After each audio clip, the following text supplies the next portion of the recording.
Well, good evening. I'm really excited to be here tonight. It's wonderful to see you all at the event. We have a lot to talk about tonight, and I look forward to hearing from the fellows and also your questions to them.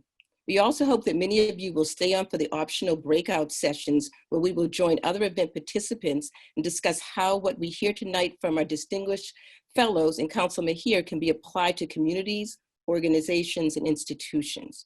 I want to thank all the students and the staff for supporting this program tonight, including and especially Denise Morrow, who coordinates the Fellows Program. And she's also a doctoral student at UMass Boston. She's worked really hard to put this event together. So again, kudos to you, Denise, for all your hard work. I also want to let you know that Muna Cullenbrack, the Assistant Program Director at CWPP, Caitlin Castillo, a recent GLPPL alum, and Erin Mahoney, as CWPP intern, will support the breakout discussions this evening. And also, we're really a fan of social media at CWPP. And if you want to tweet about our event, please use hashtag CWPP for justice. We welcome all of your responses. I want to begin this program by saying we at the Center for Women in Politics and Public Policy express our solidarity with those peacefully protesting the deaths of George Floyd in Minnesota, Breonna Taylor in Kentucky, Ahmaud Arbery in Georgia, and the countless hundreds of Black and brown women, men, and children who have been murdered in the streets and in their homes by police officers. Mr. Floyd died in police custody after a white Minneapolis officer handcuffed him and pinned to the ground with his knee. Ms. Taylor, an emergency medical technician, was fatally shot by the police in March during a narcotics raid in her home. Mr. Arbery was jogging in Georgia. He was chased and fatally shot by two white men who had ties to the local authorities and were not initially charged for the incident. The vision of George Floyd being murdered in broad daylight with a knee on his neck as he pleaded for his life, calling out, "I can't breathe," and crying out for his mother, while his murderer and three partners callously ignored his pleas, despite some onlookers encouraging them to help him, is not only despicable and immoral, but flies in the face of human decency. It reiterates that we, as Black and brown people, are not even considered humans, and in some cases are treated even lower than animals. We in this country are at the convergence of the perfect storm, with Black women and men and brown women and men being tired, frustrated, angry, and in despair, and feeling totally unheard. In the age of COVID-19, we have suffered higher rates of mortality and morbidity for this disease. This is partially due to us disproportionately living in close quarters, working at jobs that expose us to the virus, and having underlying medical conditions as a result of social and economic disparities. Economically, we have been the hardest hit, as many have not had the luxury of working at home, are being laid off, or having our hours reduced.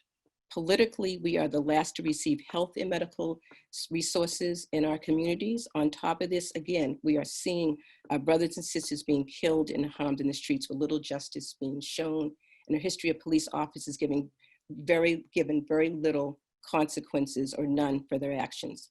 Closer to home, we are seeing UMass Boston being a staging area for city and state police forces in advance of the Black Lives Matters protest.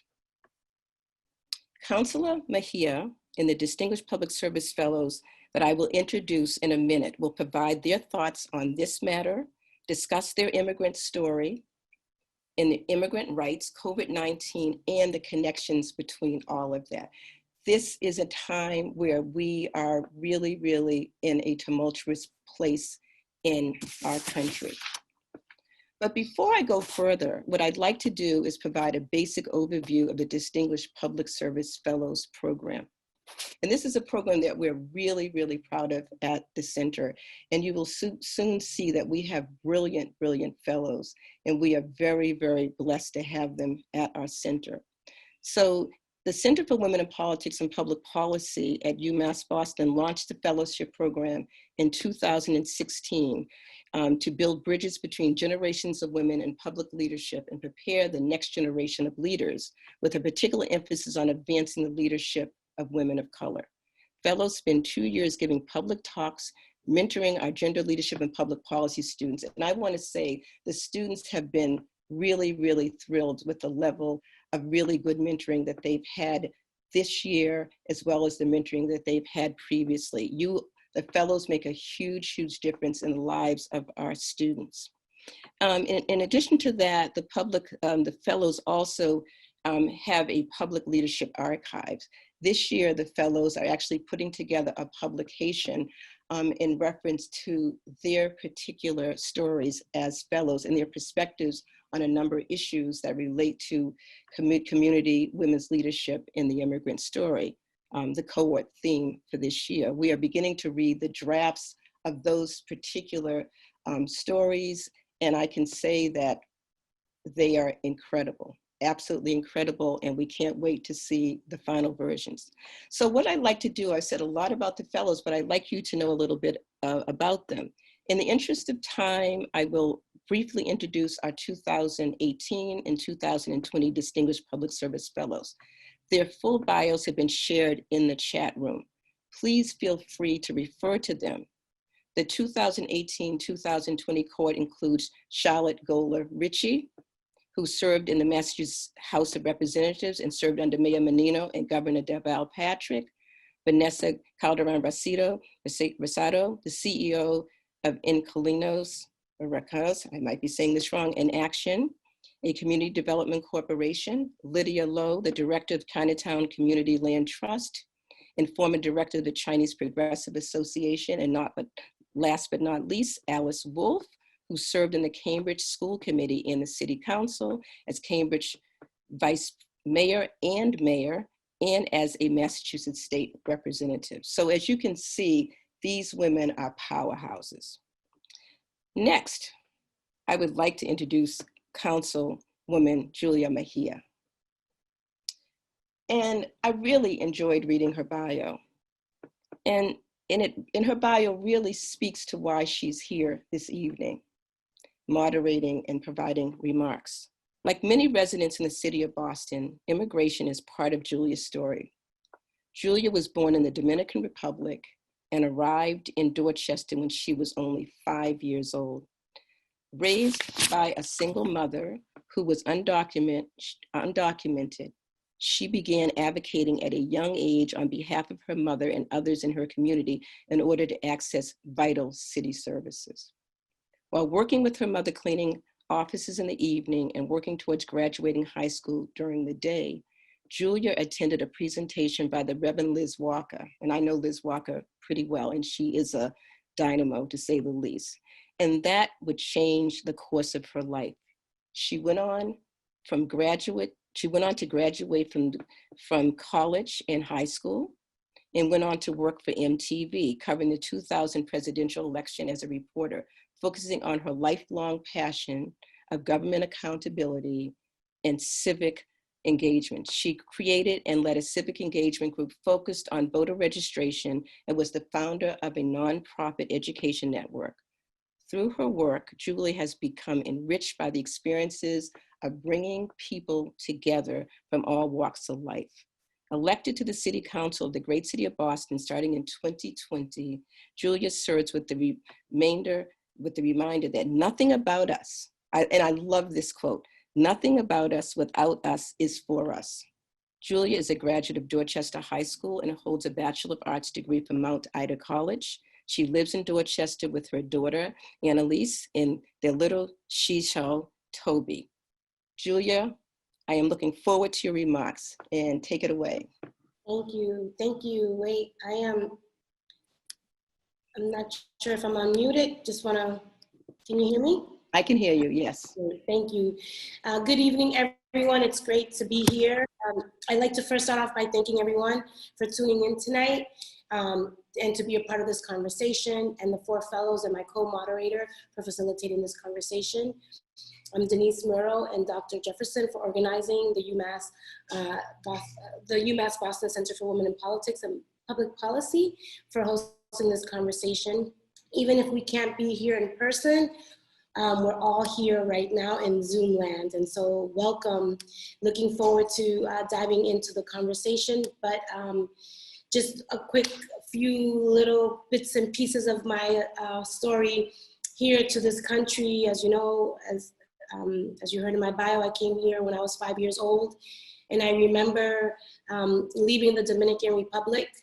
I remember having a pair of white shoes that were too tight for me, and listening to what I thought was an alien over the loudspeaker on the airplane and arriving in New York. My mom had left the Dominican Republic in the pursuit of the American dream. My parents were no longer together, so my dad was the one who ended up requesting my visa to come here to the States. So I didn't get to meet my dad, and I hadn't seen my mom until I came here to the States when I was 5 years old. My mom had left when I was 2, so I felt like I was meeting my mom and my dad for the first time because my grandparents were raising me in the Dominican Republic. And just the experience of coming to this country, even at the age of 5, I still remember very, very vivid points of just the description of the shoes being too tight was something that I don't know why it's such a random thing to remember, but I just feel a sense of leaving something that was so comfortable behind and coming to a country not knowing how to speak English. So for me, the adjustment here in many ways was a big culture shock. I ended up having to become the official translator for everyone because we needed to eat. And because my mom was undocumented for a period of time, I had to advocate for her and everyone else around the way. And it was those experiences that really helped me understand what a life of poverty looked like for so many, especially when you add the layer of not knowing how to speak the language and being an immigrant and being told to go back to your country. I came to the States at the height of the busing era here in the city of Boston. And if anyone knows anything about that, it was a very hostile time, a lot of racial tension. And having survived that era, which I always talk about surviving and thriving in it, for me, I think that in many ways we are still dealing with the side effects of the trauma that period of time impacted so many of us. For me, learning how to speak English was through watching Sesame Street, and then utilizing it as a way to go to the welfare office and fighting for services. I utilized those opportunities to translate in ways that would help the people that I was translating on behalf of feel a sense of dignity, because the people who were there to serve us oftentimes provided information in ways that were demeaning and oftentimes degrading. And there I was as a 9-year-old having to translate and feeling the hate. I didn't want to pass that on to the folks that I was translating to. So early on, I learned how to recycle people's anger, if you will, towards people who are different in ways that would soften the blow. And so I learned that knack, and I have used it throughout my entire career. And I'm telling you this, I would not be standing here or sitting here in front of you today as the first Afro-Latina to represent in this capacity as a city councilor if it wouldn't have been for the Reverend Liz Walker. She shared her story about what life was like for her as the first African-American news anchor in the state of Massachusetts, and I decided to become the first person in my family to graduate high school. But at the time, I was working 3 jobs, cleaning, working at Tom McCann's shoe store, and at Brigham and Women's Hospital. But I was inspired to graduate and go on to college. And I say this is because everybody should have a Liz Walker in their life. And if they don't, reflect who are those adults that have transformed your whole entire life. And it would be Liz for me. And I have dedicated my entire career to being of service. Being the first person, being the first generation, the first to go on to college. I see this as a responsibility for me to continue to inspire other young people. A lot of the work that I'm doing now in the city Council is focusing on issues of language access. One thing is to talk about translation and interpretation. The other is really being culturally competent around what that translation looks like. What I have found in my short term, I've only been in office for over 100 days or so, and I'm learning my job as I'm doing it. But what I will say is that when it comes to interpretation and translation and cultural competency, is that a lot of the conversations that we were hearing when COVID first came onto the scene was about flattening the curve and social distancing. And I always say that that's not the way that we communicate around my way, and how can we talk about this in ways that people can understand it. So I feel now as a city councilor, I'm still playing the role of translator. I'm in my job and I'm helping the city be more culturally competent in how they're communicating with communities, right? How do we create opportunities for people to understand what's at hand? And so I feel like my lifelong journey as an immigrant and as the official translator, 40 years ago, I'm still doing that job. And it's because when you grow up feeling voiceless, all you want to do is make sure that you create opportunities for people to amplify their voice. And this panel discussion today is centered around the immigrant experience and the journey. And I would be remiss if I don't uplift the realities that that Dr. Jefferson spoke about in terms of what's happening here on the national level. We have people who are every day are dodging bullets. We're struggling to make our ends meet. We're dealing with racial and implicit biases. There's just so much, but if we're not talking about the mental wellness and the trauma that exists in this country, then we're missing this opportunity in this moment in time to get real about the things that we have neglected to unpack. And so my hope is that tonight we'll be able to do that. In the spirit of understanding that it's not about me, it's about we, I am stepping to the side and letting other people lead. And doing so by creating space for my esteemed panelists to step into their power and share with us their immigrant stories. So without further ado, I am going to transition into our panel discussion.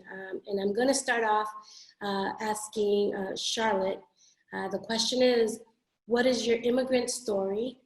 What impact has it had, or does it currently have on you and your leadership? Thank you so much, Councilor Mejia. And I'm really pleased to be with you and with everyone here on the line, as Julia said, in Zoom land. I want to recognize Dr. Lori Messiah Jefferson and thank you really for pulling this together at a very important time in our collective history. And I want to also acknowledge, just in general, since I had served a couple of years ago on the advisory board, I know there are members from the advisory board and members of your team, Lori, from the Center for Women in Politics and Public Policy, and also from the first class of fellows. So we follow in their footsteps. And I'm happy, Lori, that you spoke to the times that we're in, so I won't reiterate that. I just want to say that for those of you on the line, to the extent that you know someone who's passed, been sick by COVID-19, we are expressing condolences. And also I want to acknowledge the protesters, as they have had a profound impact on our country and on our lives personally. And they have turned anguish and anger into action and activism, something that I really do appreciate. And I do want to acknowledge as well our police officers who are carrying out their jobs with integrity and respect for the people they are sworn to serve. So my immigrant story, it starts on a very personal note. And I don't know that I've really had an opportunity to think deeply about it and talk about it since until this time. My immigrant story is told from the viewpoint of an African American who has deep roots in the Caribbean. So I could be considered Afro-Caribbean to some extent. And these roots I can trace back nearly 200 years. My ancestors on both my mother and father's sides are our country's earliest examples of human trafficking.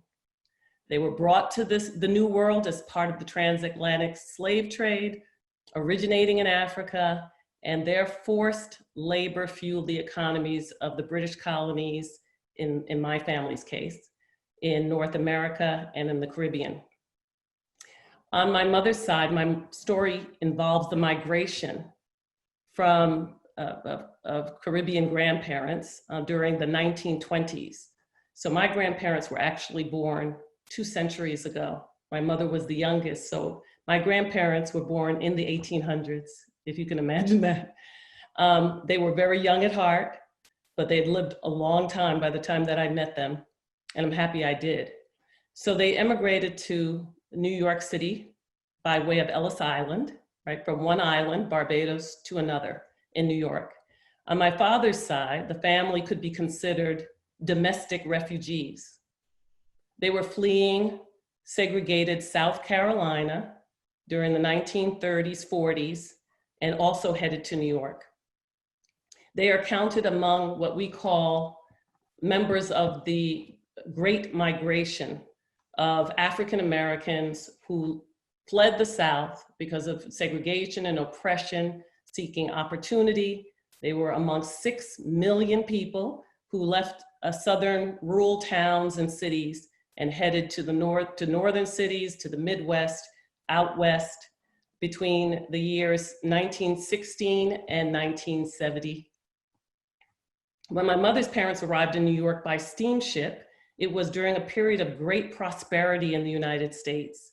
The Roaring 20s, the Harlem Renaissance, those were the periods that were underway. Yet it was also a time that discrimination, or discriminatory laws rather, and the systems, we talk about the structural racism, well, these systems were being put in place that were race-based. That was what was happening in the 1920s, the 1930s. And they were being implemented, and they were not just in the South, they were in states across the country that had some form of racist laws, I'll say.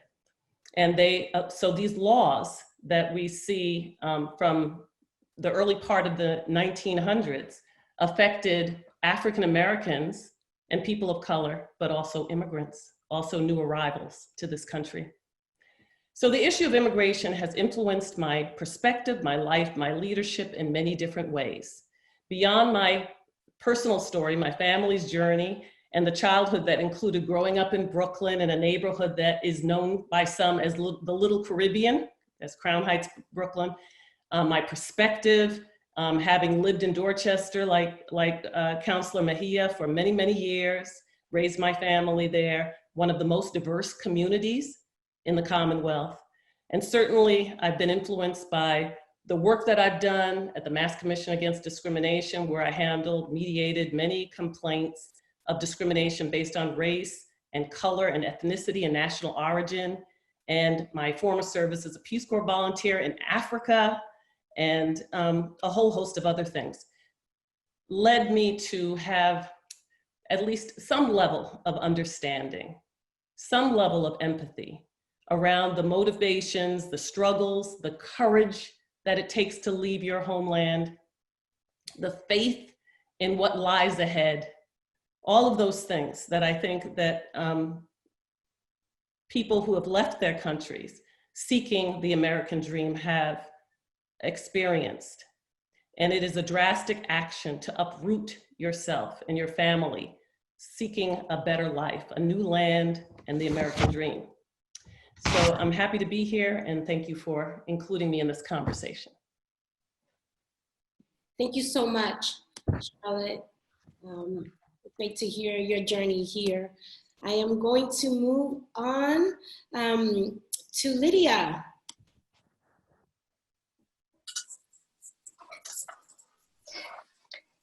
Good evening, everyone, and I'm really happy to be here. I'm really honored to be part of this distinguished fellows group. And I just wanted to say a little bit about, I'm actually not an immigrant, but I'm the child of immigrants. And that story, that immigrant story, has affected my own development and my own leadership very deeply. My parents actually came from a place of privilege in China. They were among the group of people, and a fairly elite group, you know, that was able to get education back in the day. And yet, even coming from that place of privilege, they experience a lot of hardship in their life because they grew up they came here from a war-torn country. Essentially, as teenagers, they both made it by themselves from China over to the US, fleeing the Japanese invasion of China. My parents reunited. They actually went to elementary school in Hong Kong together, and then they found each other again in Chicago. They reunited, they got married, and then they split up while I was still young. So I grew up mostly in a woman-headed household with my mother. And my mother, because she had come from that place of privilege, had very unusual opportunities for a woman of her generation. She was trained to be a biochemist. She had originally meant to become a doctor, but she worked as a biochemist for many years. And her attitude was always that you can be anything that you want to be. And so she was an independent woman before her time. And I think that strength was something that she gave to us, my sister and I. And at the same time, some of the negative aspects of that I got from her was she also had kind of an arrogant attitude towards other people. And that was her way as an immigrant of dealing with racism and narrow-mindedness. She would tell us at home, she'd say, "Don't worry, everybody else are barbarians. We come from a 5,000-year-old culture." So that was her way of dealing with discrimination, of dealing with narrow-mindedness. But for somebody who was born here and grew up here, I was born in Queens, it did not resonate with me. I didn't feel that I wasn't able to summon that same kind of pride and arrogance that she did. So it wasn't until I was able to go to college and take Asian American Studies classes, initially at San Francisco State University, and then later at UMass Boston, that I really came to identify with my people, because I had been brought up to think that we didn't have anything in common with anyone, and feeling very alienated, which only reinforced the kind of self-hate that we grow up with in this country. But I was able to identify with my community, and that was a life-changing experience for me. So it was through becoming aware of the Chinese community, starting to work with Chinese immigrant women workers, particularly garment workers who were fighting for their rights during the time that I was getting involved when I was in college, that really gave me my own sense of self and my own sense of commitment to social change.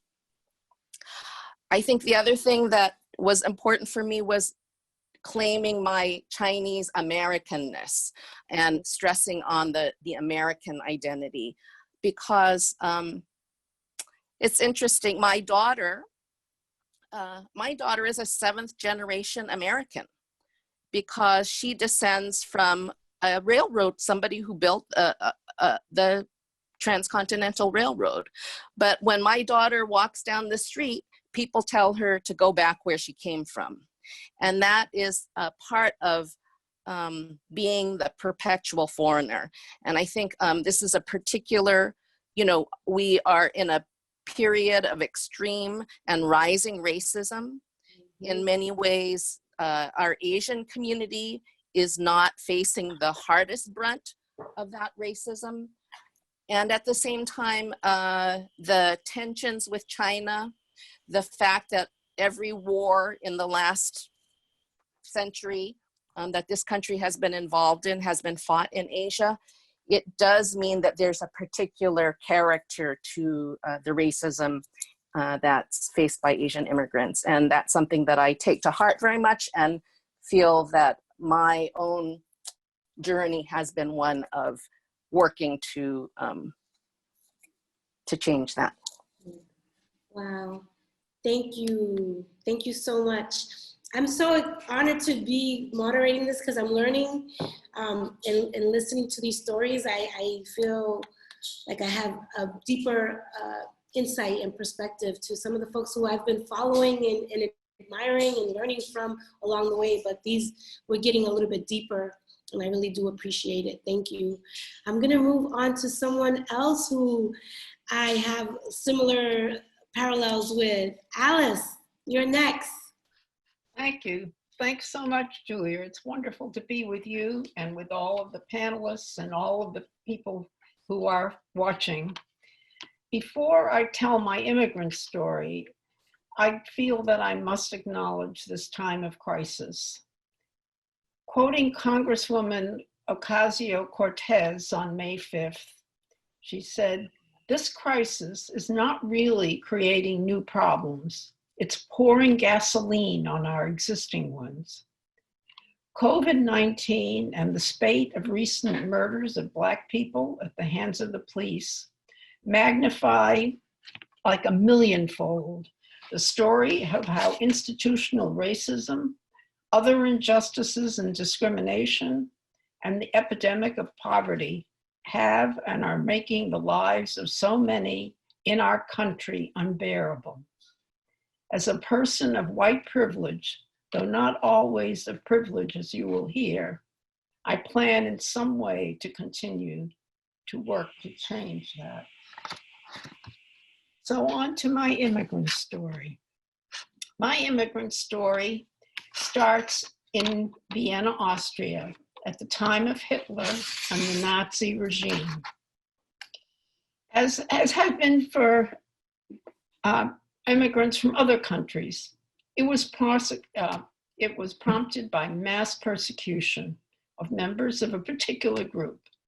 In my country, it was the Jewish people, though those in other groups were also rounded up and sent to concentration camps to their death. My family was Jewish.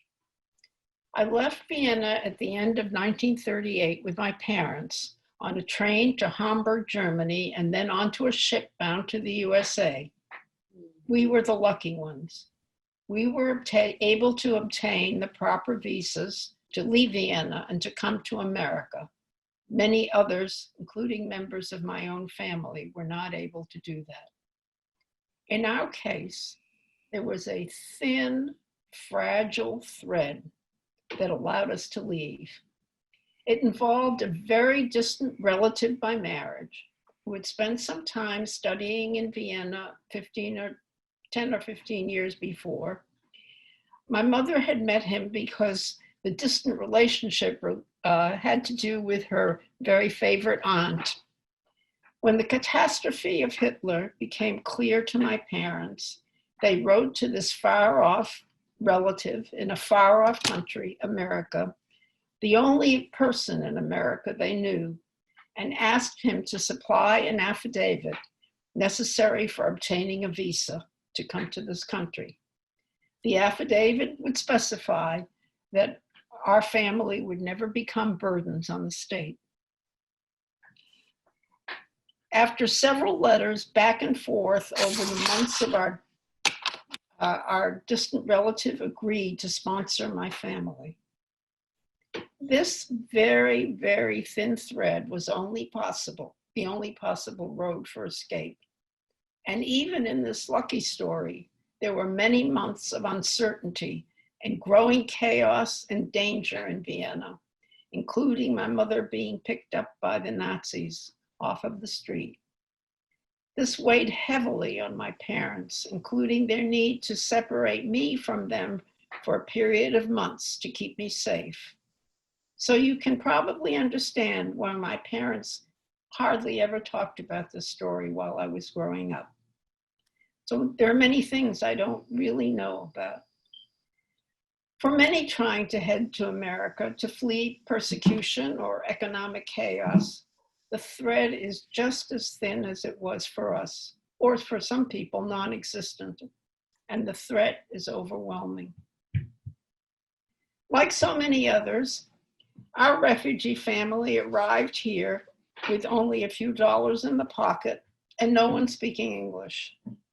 My father was able to get a low-paying job in a moving firm vaguely related to his freight forwarding business experience in Vienna, and my mother cleaned houses.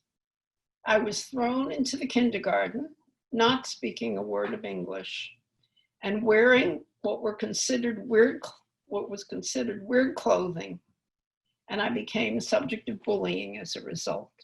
So I find it very interesting to hear Councilor Mejia mention her too tight shoes, because it was my high shoes that became the object of derision, among other things, in my kindergarten class.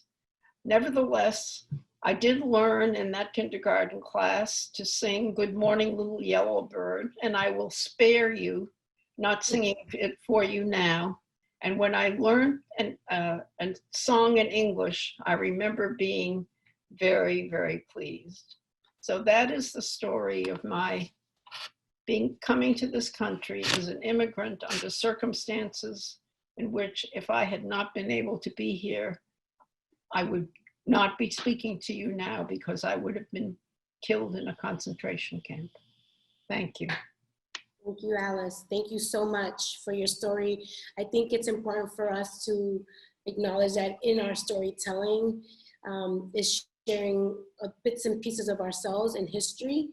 So thank you, thank you, thank you.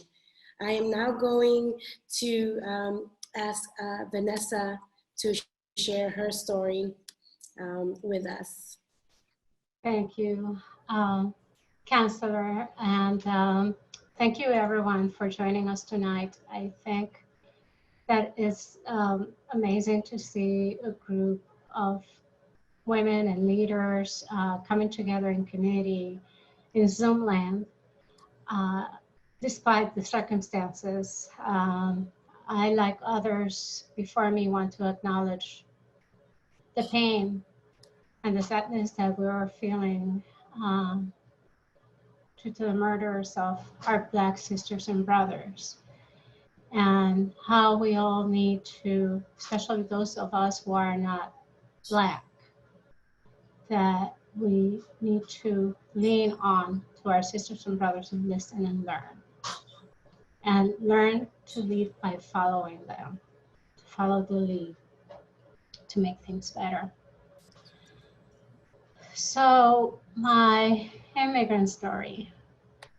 I was born and raised in San Juan, Puerto Rico. So my story is not an immigrant story. My story is a migrant story. Puerto Rico is a territory of the US, and the island became a US colony in 1898 when the US won the Spanish-American War and took the island as part of the war bounty. Progress in the island stalled after the US occupation and poverty increased. In 1917, the US government, through the Jones Act, granted US citizenship to Puerto Ricans, and at the time that was very convenient because that allowed the government to draft, excuse me, to draft young Puerto Rican men to fight in World War I. So as you can see, I am a US citizen. I was born as a US citizen. I hopped on a direct 3.5-hour flight from San Juan and landed in Boston to do my PhD at UMass Boston. No visa, no passport, no student permit required. I just came to study and with a dream and plan to return to the island at the completion of my degree. When I came to Boston, the moment I arrived, I had to adapt. I didn't know anyone, not one single person. And I had to adapt to a new reality. I had to adapt to a new language, to a new climate and temperatures that I had never experienced before. And like Councilor Mejia and like Councilor and State Rep Wolf, I remember a pair of ill-suited shoes that granted me an ugly slip and fall on an icy, busy downtown sidewalk that first winter in Boston.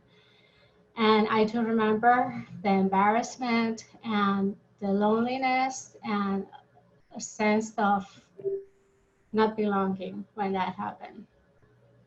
I not only needed to adapt to all that, but I also needed to step up my English. And on top of that, I also had to learn Bostonian English and get myself be understood with my Puerto Rican English, which I think has improved over time, but at the beginning it was a struggle. But of all those adjustments, I would say that the most striking adjustment that I faced when I moved from San Juan to Boston was the frequent and constant microaggressions that I experienced. Things like, you don't look Puerto Rican. How come you don't live in the hood? Why do you Spanish people, like I'm from Spain, why do you Spanish people cut out the last consonant in every word? You're going to Puerto Rico to celebrate Christmas? That's so weird. Christmas with palm trees?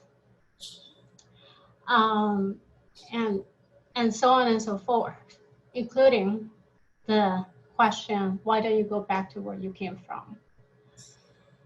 So Puerto Ricans are second-class citizens, even though we, since 1917, are US citizens, and when you're born on the island, you're entitled to the rights and benefits of the US Constitution and its citizenship.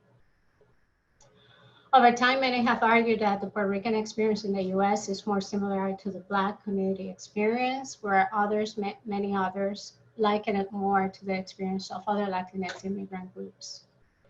And quite frankly, if you ask me, I think it's a bit of both. I think it's a lot of both. Like the Black community, we have been relegated since we became a possession of the US. We have been relegated to inner city ghettos, marginalized with lack of social, educational, and economic opportunities. And furthermore, language barriers have closed many access doors to opportunities, like many Latinx immigrants, and you heard our counselor so eloquently talk about that. So, and you may remember 100 years after the Jones Act in 2017, when Hurricane Maria hit Puerto Rico, how neglected the US citizens of the island were in terms of receiving support and help. So these inequities and injustices truly cemented in me the need to fight for my community and for communities that have been marginalized. It has been a call to action for me and has served as a catalyst for me to stand up and fight for equity and for justice. And now, in light of everything that we're facing, piled on a pandemic that is disproportionately affecting our Black and Brown immigrant communities, I just can't sit still. I'd like to share with you a little nugget of information that came out today from the City of Boston data, which shows that 38% of the positive COVID-19 cases are Black and African American, when the population of Black and African American in this city accounts for 25%. And similarly, 28% of the cases, of the positive COVID-19 cases are Latinx, when we comprise only 20% of the city's population. So when you ask me the question, how your immigrant story has impacted you and your leadership, that is how. It has been the purpose of my work and my life, and it's the mission that centers me and gets me up every morning, ready to tackle it. Thank you. Thank you. Thank you. Thank you. I think it's incredibly, for us to just take this moment to just let what you have heard sink in, and recognizing the power of storytelling, and just the similarities. Even though we've come from different paths, we all have walked similar journeys. And even though Alice, Vanessa, and I had some very specific points of reference in regards to shoes, there's something to be said about walking in someone else's shoes as it relates to what you're hearing today. So I wanted to thank everyone for being vulnerable and sharing so much of yourself and helping us ground ourselves in this conversation. I'm going to transition to another part of the question, which is, for me, I'm really excited to unpack this further. As someone who won by one vote, yes, I am that urban legend. And we did not send out one citywide mailer, so this was the power of the people, many of which were immigrants who had become naturalized citizens and were voting for the first time. There is something to be said about the role of communities of color and the roles of immigrants who have become naturalized citizens and the impact that we can make in the electoral process. Now is our time. I mentioned my mom being undocumented, but she became a US citizen. And when she voted for me on November the 24th, and to see my name on a ballot after we cleaned offices together was a moment for me that really, I think, changed and shifted our entire life, right? My whole generation, you know, I think we set the stage in my family for what is to come. My daughter's the first to be born in this country, and I think if I made it this far, my daughter will go further than me. And I think that is part of why we come to America with a suitcase full of dreams. And so this question here is about, we're gonna discuss the role that immigrant communities are playing in the current events in politics. What role do immigrant communities play? Having contemporary electoral politics and current events such as COVID-19, pandemic, the protests in the wake of the death of George Floyd. And so I'm gonna start off with Charlotte. If you could just kind of help us understand the role that immigrants play in the electoral process and how we're shaping the conversation. So thank you, Julia. So there are a number of issues wrapped up in these couple of questions that you're putting forward to us. And I think what I want to first state is that the fellows came together and decided that we wanted to talk about our immigrant story. And we decided to do this last year when immigration was very much front and center of debate and US policy. I think that's important to say for the audience so they understand why we arrived at this subject right now. Little did we know we'd be dealing with COVID-19, that we'd be dealing with the issue of George Floyd and Breonna and Tamir and Trayvon and everybody who preceded George, but that we'd be dealing with the issue of police brutality, specifically focused on African Americans and their mistreatment over the years. So this has kind of changed, but the issue of immigration is still important. I will say that, with what's going on right now, the issues that we were very concerned with, we don't want to let those get sidelined. So I think that is important, and they are very closely aligned as it turns out. During COVID-19, who were our frontline workers? Who's taking care of the sick and putting their lives at risk in our health centers, right? Who are the people working in the grocery stores to make sure that you could get your fruits and vegetables and the groceries and all that. So it is very, and while we were talking about the disproportionate impact, as Vanessa was laying out for us, the disproportionate impact of the virus, we're also talking about the impact to immigrant communities, low-income communities, the undocumented members of immigrant communities. So the issues that are right now are very, very critical, and I'm so happy we're talking about them.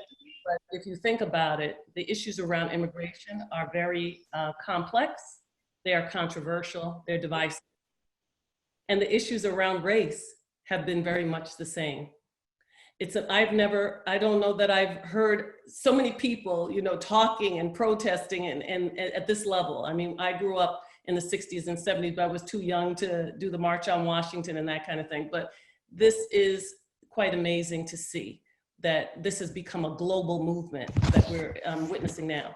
But back to immigration, I want to say that when we were talking about doing this, having this conversation, and when we talk about leadership and talk about electoral power and all those things, I think we need to think about what those legislative measures, the sort of history of immigration. I mentioned my grandparents in the 1920s and what they had to confront in terms of race-based policies that were introduced in the 1920s.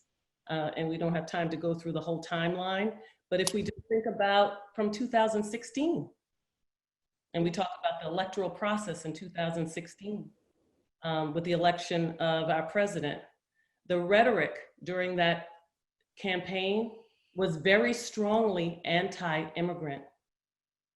And it was very hurtful to a lot of people, the people that I know and that I interact with.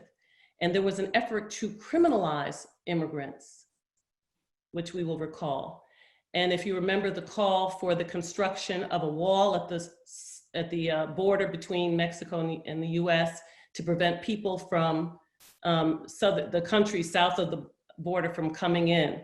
And the terms like criminal alien used and things like that.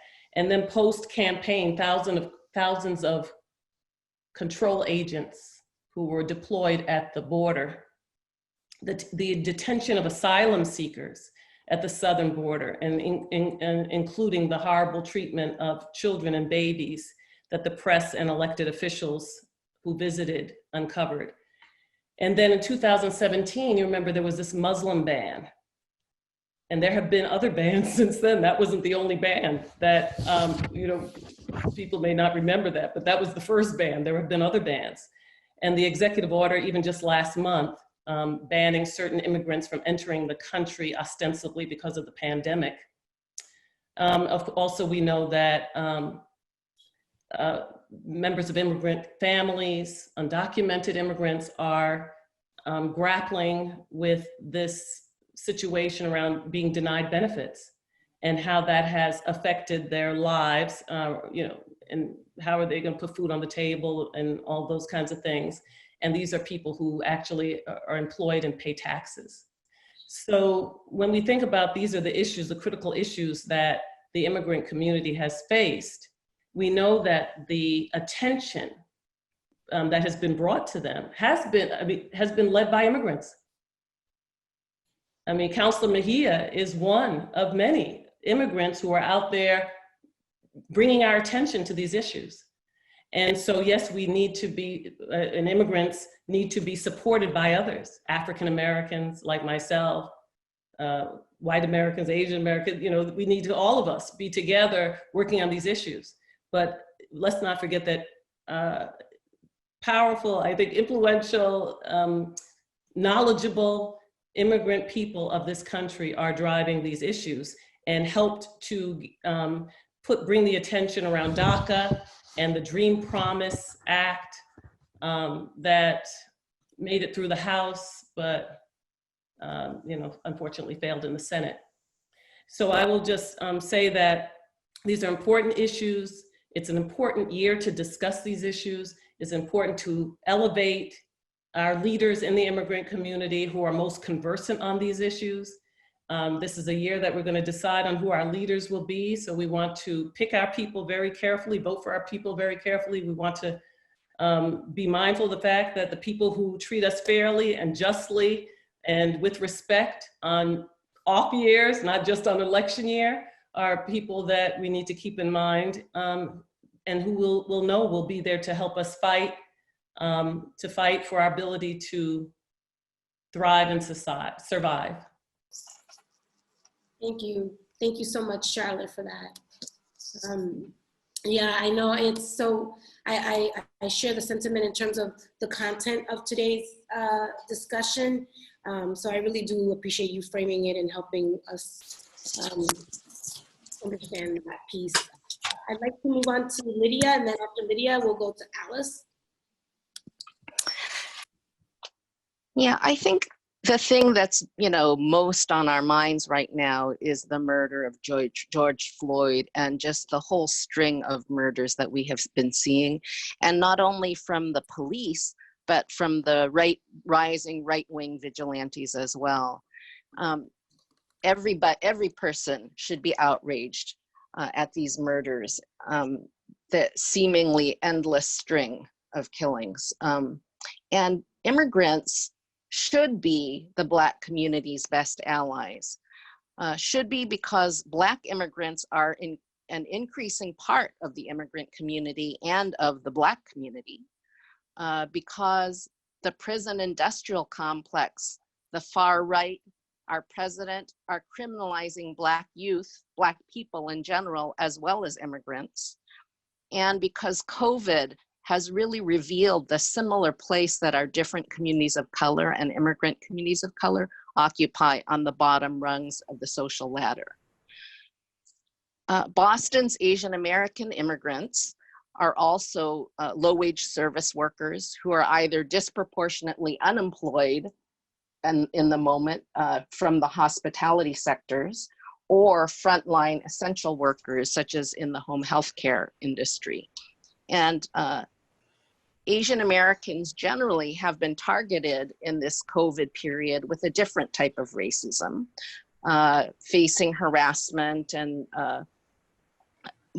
economic boycott and other racist accusations as being the virus carriers, and the ones who started COVID, that started the Chinatown businesses.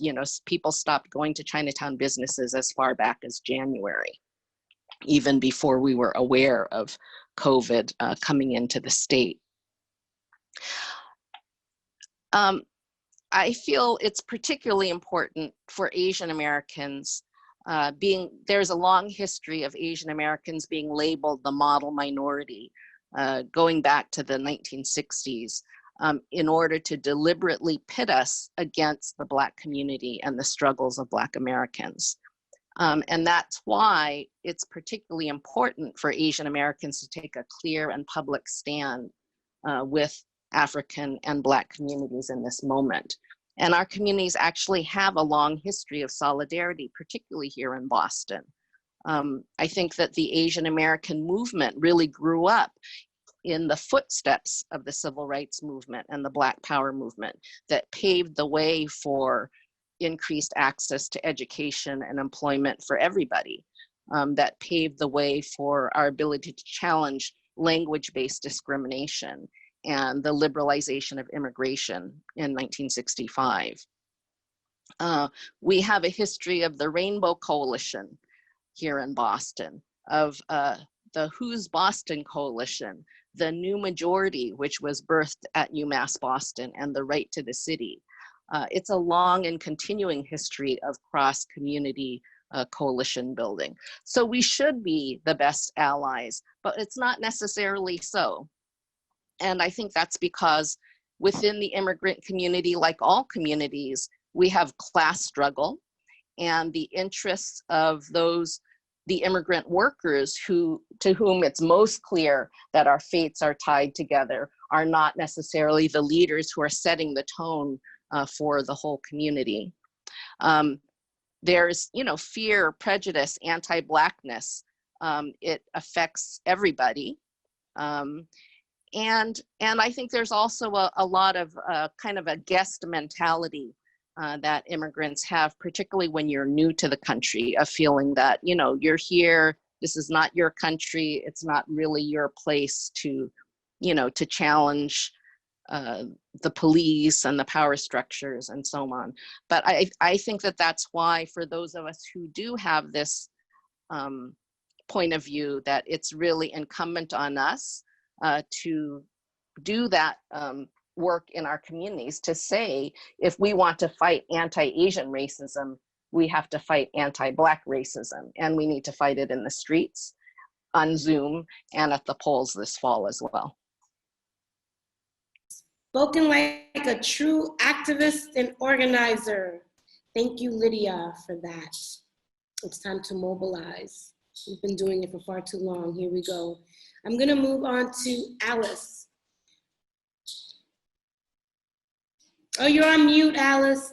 Don't get too passionate yet. We gotta unmute you. Can we unmute Alice, please? Yeah, I unmuted myself. Thank you. But I have to get this message off of here. Okay. All right, I got the message off.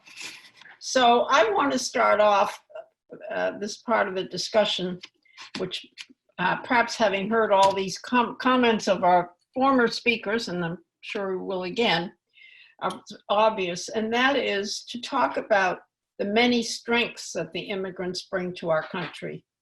I mean, look at this evening's participants. Look at the many frontline immigrants who are working jobs at this incredible time of chaos. Look at the passion that young dreamers or those with DACA status bring. I had a lot of that when I was state representative and working on Dreamers Act. And we've heard Charlotte talked about the electoral process and coming to vote. And then, having talked about those strengths, look at the way so many so-called political leaders, and we would not call them those, probably we'd call them by names we could not say over Zoom even, who use immigration status as a political wedge to divide neighbor from neighbor, to divide community from community. Often this is not done only with words, but also with the inhumane treatment that we see, as we witnessed over the course of the winter, and particularly on our southern border, but it's not been only at that time. And lastly, I want to point to the many injustices that those in the immigrant community endure day after day, the fear that they have. Imagine taking immigrants into custody when they are in a US immigration office trying to straighten out their status. Imagine picking up immigrants when they are picking up a child from a school, or going into a courthouse and picking up an immigrant. These kinds of actions that are actions of our government are not only undermine and bring great fear, but they totally undermine our democracy. And they make me crazy, as you can probably tell. I'm going to talk a little bit here because I think it's relevant for today's politics, which is what we're talking about. Back to the very thin thread that I described that allowed my family to come to America. It is a political story that goes back now a very long time to 1985. That's because I go back such a long time. But it could happen today, and it is happening today, really, and that's why I'm telling this story. It's a story of the events surrounding Cambridge, Massachusetts becoming a sanctuary city for the first time, and I think I said it was in 1985. I was a member of the city council, like Councilor Mejia is now in Boston, and it is the time when my immigrant story became part of my public life, and actually for the first time. Working with the Cambridge Peace Commission and members of the broader community, I was the chief sponsor of the resolution to make Cambridge a sanctuary city. Perhaps the most important provision in that resolution was that officials in the city of Cambridge would not assist immigration authorities in identifying undocumented immigrants living in the city. Now, this came about at a particular political time in our country. And it was when El Salvador at the time was ruled by a dictator and was in political upheaval. Many of its people were at risk for their lives, just as the story that I told about Vienna in 1938. Our country had a mechanism for providing that very thin thread that could save people. However, that thin thread was cut for El Salvadorans by our national government because it was in cahoots with the dictatorial regime in El Salvador. Now there it is, officialdom providing this kind of terror. El Salvadorans, nevertheless, did make their way to our area. A few El Salvadorans received protection in local churches, and one of those people, blindfolded so as to remain unidentifiable to protect her family at home, testified in favor of the sanctuary resolution before the city council.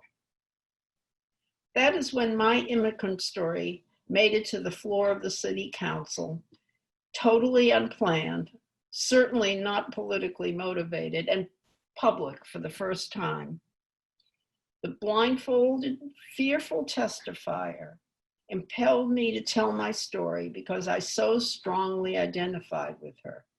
Though her story was really very different in many ways. She was from a different country, from a different race, was being persecuted for different reasons. The commonality just overwhelmed me. For your interest in liberal Cambridge, the resolution passed 5-4 on the city council. The fifth vote was a change because I told my story on the floor of the council. And that's why I told you it wasn't politically motivated. In fact, I had no intention at the time of the resolution came before us and the time I presented it, I had no intention of discussing my own background. I tell you this story as part of today's politics, partly because I'm no longer an elected official and can't tell you what's going on right now today in the State House.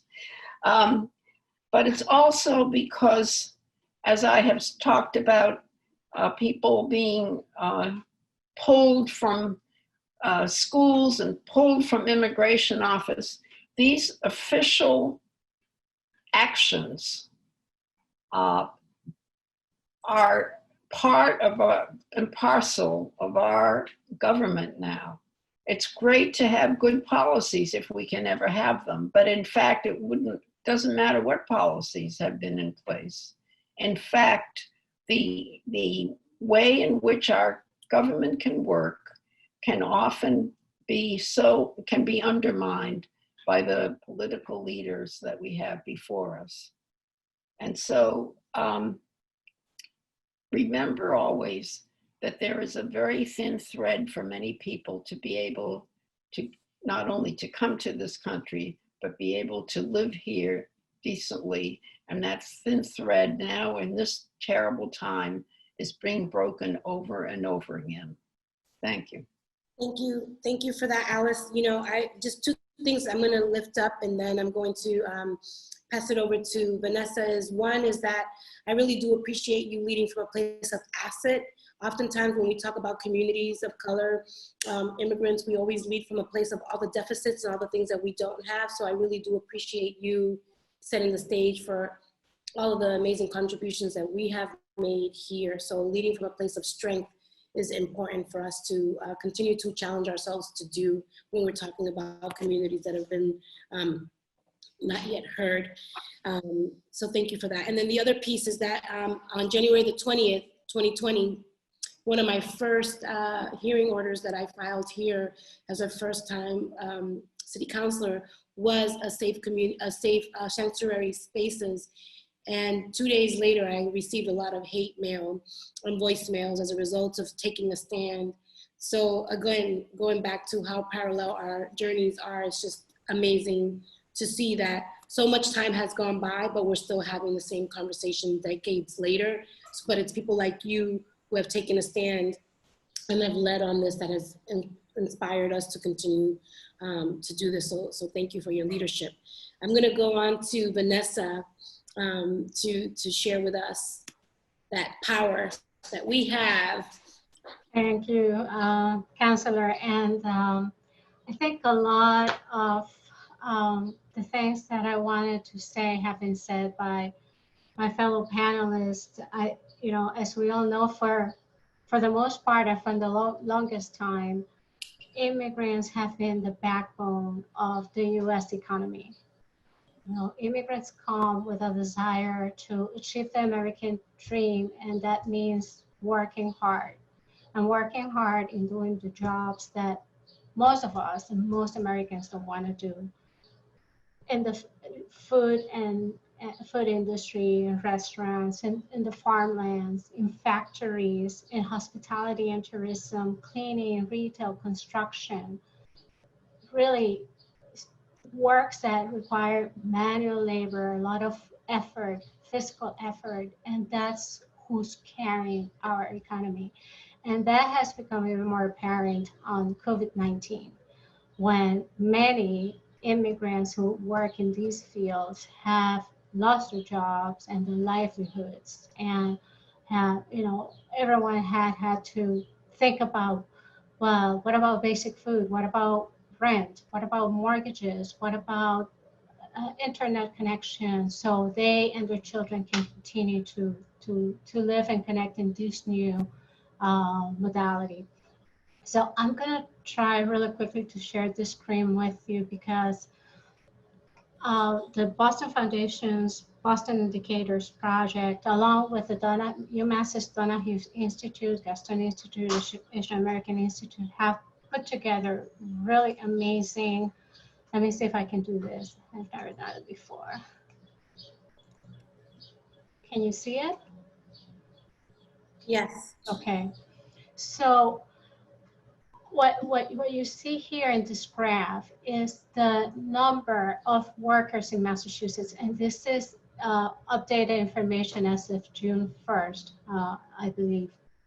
But what you see here is the fields and unemployment claims in these industries in which immigrants are overly represented, disproportionately represented. And what you see, and I just want to share it really quickly. So we all know about this. We all hear about it. The counselor, I'm sure you get, your office is fielding constant calls about this. We who work in the community see it, talk about it, work around it, figure out ways to support it. But this picture right in front of us right now tells us a story. And tells us a story with actual numbers, just not anecdotal. It's not, oh, well, maybe. No, this is real. And just in the same way, let me stop share. In the same way, same with housing. One of the reasons neighborhoods in Boston, like East Boston and Mattapan, and neighborhoods around Boston, like Chelsea, like Lawrence, like Brockton, have been so disproportionately affected by this coronavirus is because our families housing is too expensive. Our families don't have the opportunity to live in places that are fitted to the household size.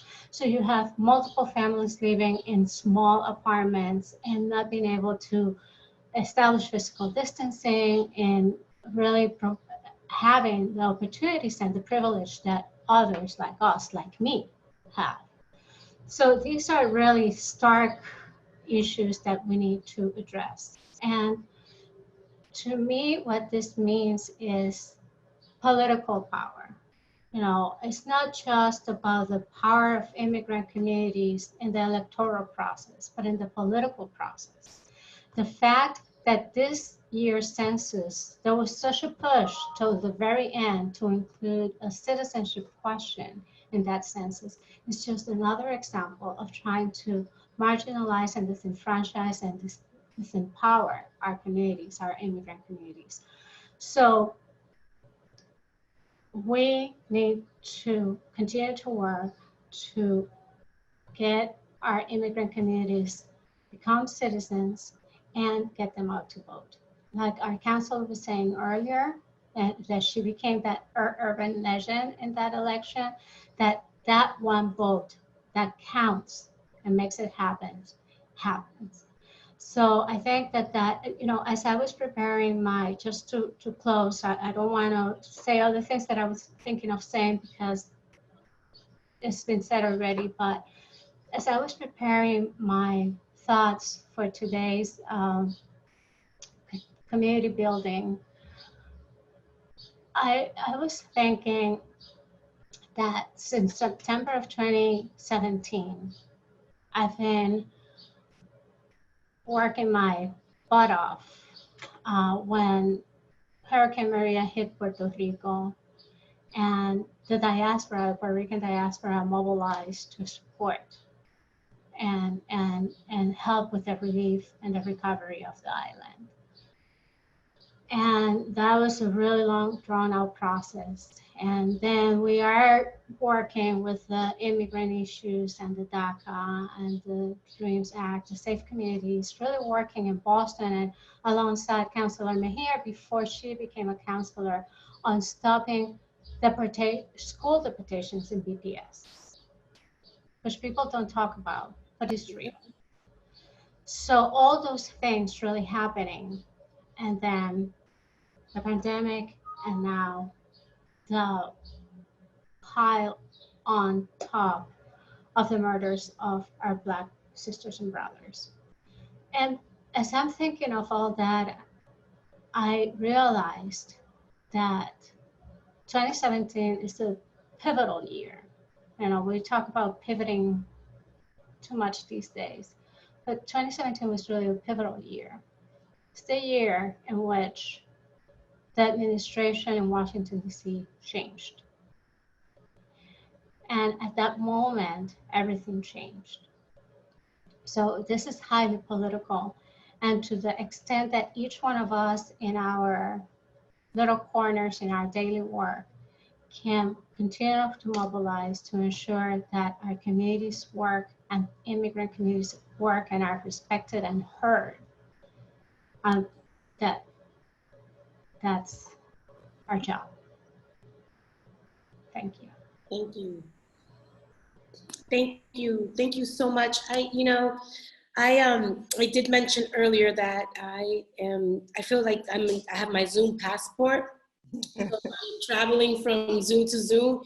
But I have to say that being in this space this evening and sharing alongside you and listening is part of my own mental wellness and my own way of pouring into myself. So feel really grateful for the opportunity to be in community with our fellows that were here sharing their stories and a lot of the comments that we've been getting in the chat room. You know, to be honest, I don't know how to be anything but myself. As a woman of color, as an immigrant who came to this country, to be sitting in this chair that Congresswoman was once upon a time in, to know that I've devoted my entire life in service to my community, I feel a sense of responsibility.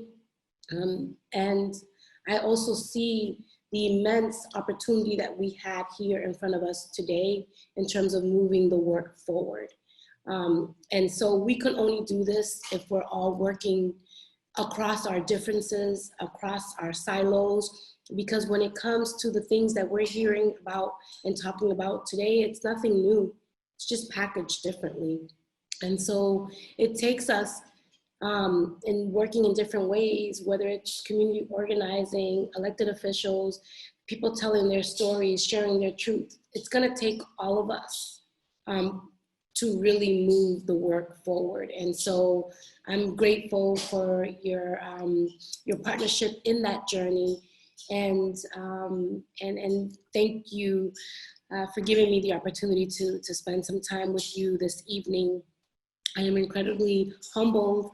And I always say, you know, for me, I recognize that at the end of the day, this has never been about me. This is about we, and it's all of us. And I am looking forward to working alongside you. And I'm representing the Dominican Republic all day, every day. And one thing that I will end is that the reason why I identify as Afro-Latina is that what I do know is that for me, being from the Dominican Republic, we share the island of Hispaniola with our brothers and sisters from Haiti. And the only thing that separates us, because our ancestors, when they were abducted, the only thing that separates us is the port in which we were, in which we landed in. And now we're here in America trying to navigate a country that is ours because we're here. And we contribute to this country in so many different ways. But we have to acknowledge and never lose sight that our African-American brothers and sisters have set the path for us, and that their fight is our fight. And ground ourselves in that belief, and knowing that the struggles are real, but if we're all in it together, there's nothing that we can do to dismantle the systemic racism that exists here in America. And I look forward to doing that with each and every one of you. I'm gonna pass it back to Lori, who is going to take you on an amazing journey. Thank you so much. I just want to say, Councilwoman Mejia, you have been an absolutely fabulous moderator. Again, thank you so much for your remarks this evening, and also the distinguished fellows. This was a very, very rich, informative, and inspiring conversation. So again, thank you so much.